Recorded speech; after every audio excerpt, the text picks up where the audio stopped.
So one thing I learned from the training is not everybody is prepared to order parts when you have a team.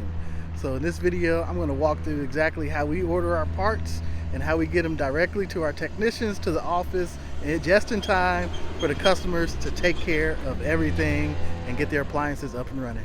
Welcome to the Appliance Boss channel. Everybody, today's topic is the parts ordering process. It's often one of the things that's overlooked when you're running an appliance repair business, but it is one of the most important things.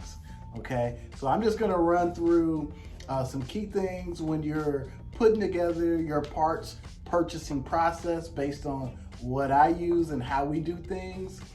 So let's begin. So the first thing is you want to make sure you have a couple of wholesale accounts.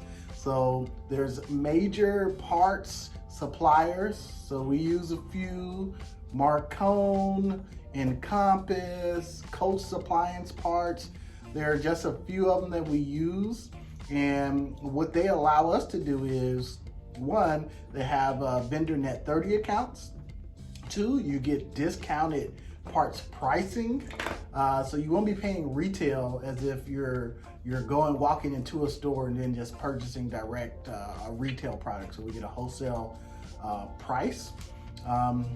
And I guess the major thing is they have a big, wide variety of different parts, okay? The reason why you want to have more than one, because some of them may not have stock all the time, and you want to be as flexible as possible to be able to get your customers' jobs completed, okay? Some of these companies, they carry limited parts, or they don't carry a lot of parts. For instance, Marcone may not have all the Samsung parts, but Encompass, they have all the Samsung parts, okay? And Coast, it varies. They may not have an agreement with LG. They may carry some, but they may not have their structured agreement in place. So you have to have multiple options, especially if they run into supply chain problems and you only have one, that means you run into supply chain problems. Okay, so that's very important to make sure you have those in place. The second thing, when you're managing your parts and having your part order process in place, is understanding how much do you actually pay for the parts versus how much you charge for the customer. It sounds simple, right? But imagine you're not the one who's placing the order. You may be the one writing the estimate, but you may not be the one, if you have technicians like I do, I'm not the one putting together the estimates for the service, my technicians do. And you have to have some type of formula to be able to determine if you pay $10 for the part, you're gonna charge $20 for the part, or whatever that ratio is. So what I use is the Appliance Blue Book. They have a nice little chart in the front of the book for markup. So that's one option. So if you use Blue Book, you have that option. The second option that you can use is the wholesale suppliers. They usually give you kind of a idea of what the retail price is. So if you can factor in shipping with that, then you can get your price for that particular product. So a good example is Marcone. When you log into the back end, you'll see your pricing, and then you can see what the retail suggested price is. Same with Encompass. You log into Encompass, you can see pricing right there, but when you log into your account, you'll see exactly what you would pay for that. So that's very important. So that way you'll know you can manage based on availability, and the technicians can make proper estimates so that way the customers can get taken care of quickly. Now, the third thing brings everything together. It's a true process. You have to have an order queue, so that way everybody who orders or requests a part, it has to go into a queue. And when it goes into a queue, you have to know where the part is available from or where the estimate was originated from. So for example, if I create an estimate and my part is based on my Marcone parts pricing, then I know based on my calculations, it's going to be $40 for the part, okay? Now, $40 customer's price.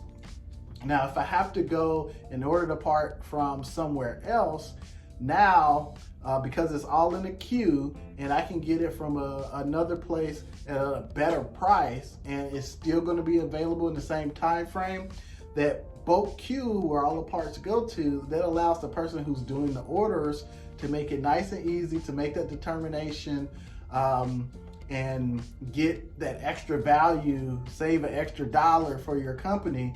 So if you can get it from one place and you can get it from another place because you're ordering parts all from one place, you can save on shipping. And those little shipping fees, those are the ones that'll eat into your profits. Okay, so bulk order queue is very important. Now, the process itself, it should look like order queue, review the queue, order the parts, and enter in confirmation numbers.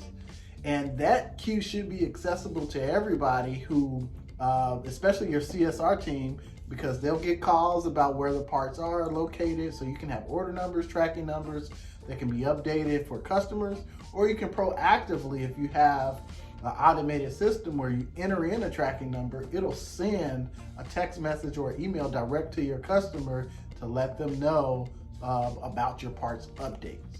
So that's the parts process that I use as a business owner, and this is what's been sustaining us for almost 3 years now. So we went from writing it down in a field to an Excel sheet to a system with a queue. Okay. All right. If you have any questions, go ahead and comment below. What system are you guys using? I definitely would like to hear. I know there's not a lot out there. I forgot to mention the system that I did develop. It is my own personal system. So if you have any questions or you want to see what it looks like, I may throw it in the Facebook group if anybody asks. So, well, till next time, thanks for watching.